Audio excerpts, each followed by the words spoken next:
Who are we, truly? This question has perplexed humanity for centuries, stretching across philosophy, psychology, and spiritual inquiry. Are we merely the sum of our experiences, shaped by external circumstances beyond our control? Or do we hold within us the power to forge our own identity, to carve a path through the shifting landscapes of existence by the sheer force of our choices? The renowned Swiss psychiatrist Carl Jung once stated, "I am not what happened to me, I am what I choose to become." This statement encapsulates a profound truth about the human condition, that while our past may influence us, it does not define us. We are more than just products of fate, we are sculptors of our destiny, architects of our own becoming. In this video, we embark on an exploration of Jung's insights into identity, free will, and self-actualization, unraveling the intricate dance between unconscious forces and conscious choice that shapes the essence of who we are. Jung was a pioneer in understanding the complexities of the human psyche. His groundbreaking theories on the collective unconscious, archetypes, and individuation laid the foundation for modern psychology and personal development. His work suggests that we are not merely shaped by genetics and upbringing, but by the choices we make in response to these influences. We are influenced by culture, societal expectations, and deep-seated patterns hidden in the recesses of our unconscious mind. Yet within each of us lies the power to transcend these limitations and step into a fuller, more authentic version of ourselves. The process of individuation, the journey toward self-discovery and integration of all aspects of the psyche, is at the heart of Jungian thought. Through conscious effort, introspection, and a willingness to confront both our light and our shadow, we can awaken to the truth of our existence and fully embrace the responsibility of becoming who we are meant to be. Jung's philosophy invites us to move beyond passive existence and step into active self-creation. The understanding that we are not mere victims of circumstance, but active participants in the shaping of our destiny, offers both a challenge and an opportunity. Responsibility for our becoming is both daunting and liberating, for it places the power of transformation in our own hands. Throughout this video, we will explore the implications of Jungian psychology in our daily lives, confronting the forces that shape our identity and discovering how we can harness the power of choice to redefine ourselves. To fully grasp Jung's message is to understand that life is not something that merely happens to us, rather, it is something we create, moment by moment, through the choices we dare to make. Jung believed that to truly become oneself, one must confront the unconscious and integrate the shadow self, the repressed, unacknowledged parts of our psyche. These elements, often buried beneath societal conditioning and personal fears, hold the key to authentic self-actualization. By embracing all aspects of who we are, rather than denying or suppressing them, we take a crucial step toward wholeness. This journey is neither simple nor easy. It demands courage, self-reflection, and a willingness to question deeply held beliefs about who we think we are. Yet, for those who dare to embark on this path, the rewards are immense: a life of true authenticity, a self unshackled by past constraints, and the profound realization that we are, indeed, what we choose to become. On the other hand, Friedrich Nietzsche, the revolutionary thinker of the 19th century, rejected the notion of a predetermined fate and instead championed the idea of self-overcoming. His famous concept of the will to power suggests that human beings are not passive recipients of their circumstances but rather creators of their own reality. He challenges us to embrace our power, to rise above mediocrity, and to become who we are meant to be through sheer force of will. Nietzsche's philosophy is a call to reject complacency and mediocrity. He despised the notion of a herd mentality, wherein individuals submit to societal expectations without questioning their own desires or potential.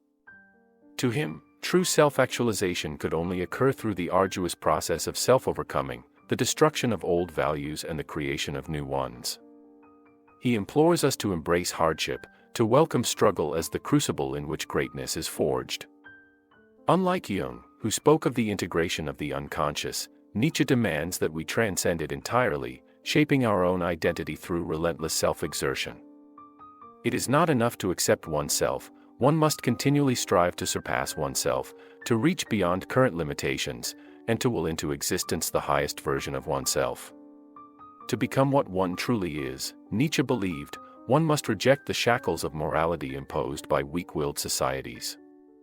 Conventional ethics, he argued, are designed to suppress the strong and elevate the mediocre. He warns against the dangers of the so-called slave morality, which encourages passivity, submission, and guilt. Instead, he presents the idea of the Übermensch, the superior individual who creates his own values, who does not seek validation from external forces but instead asserts his own path unapologetically. This is not a philosophy for the timid. It is a radical doctrine of self-determination that calls for the destruction of false idols, the abandonment of comfort, and the ruthless pursuit of greatness. Central to Nietzsche's vision is the idea of eternal recurrence, the question of whether one would be willing to live one's life over and over again, exactly as it is. This concept forces us to confront the reality of our choices and to ask ourselves whether we are truly living in a way that affirms existence. If one would not will their life to be repeated eternally, then one must change it. To embrace the eternal recurrence is to embrace life fully, to take ownership of every decision, every triumph, and every failure. It is the ultimate test of self-creation, demanding that we live with such intensity and authenticity that we would gladly choose our existence an infinite number of times.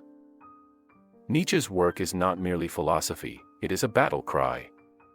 It demands that we abandon victimhood, reject excuses, and seize control of our own destiny. To live by Nietzsche's philosophy is to forge oneself anew, again and again, until the weak and hesitant parts of the self are burned away, leaving behind only strength, purpose, and the unbreakable will to power. Marcus Aurelius, the Stoic emperor, would not have rejected Nietzsche's call to self-overcoming but would have tempered it with a sense of duty, balance, and inner tranquility. To the Stoic, life is not merely a battlefield of will but an opportunity for virtue, rationality, and harmony with the universe. You have power over your mind, not outside events. Realize this, and you will find strength. While Nietzsche demands we forge our own values, Marcus reminds us that wisdom is found in understanding the natural order of things, in choosing to act in accordance with reason and justice rather than mere impulse or ambition. The pursuit of greatness must be grounded in self-discipline, and our desires must not enslave us. To control the self is the highest form of mastery. Yet, despite their differences, the three thinkers agree on one essential truth: the individual is responsible for their own becoming. Marcus Aurelius teaches that we must not be swayed by external chaos, that we must maintain inner equilibrium in the face of fortune's unpredictability. Waste no more time arguing about what a good man should be. Be one. In this, he echoes Nietzsche's call to action. There is no time for hesitation, for complaint, for waiting on the world to grant permission. The path to greatness is walked through daily discipline, through the alignment of action and principle, and through an unyielding commitment to one's highest potential. Every moment presents a chance for transformation, for the affirmation of life, for the creation of the self. And so, as we stand at the precipice of possibility, the question remains: who will you choose to become? I hope this video taught you the most fundamental truth: you chose who you become. Don't blame anyone for what you are, blame your choices. This is the Beyond the Surface channel. Like this video, share it with a friend and subscribe for more philosophical wisdom. Thank you for watching.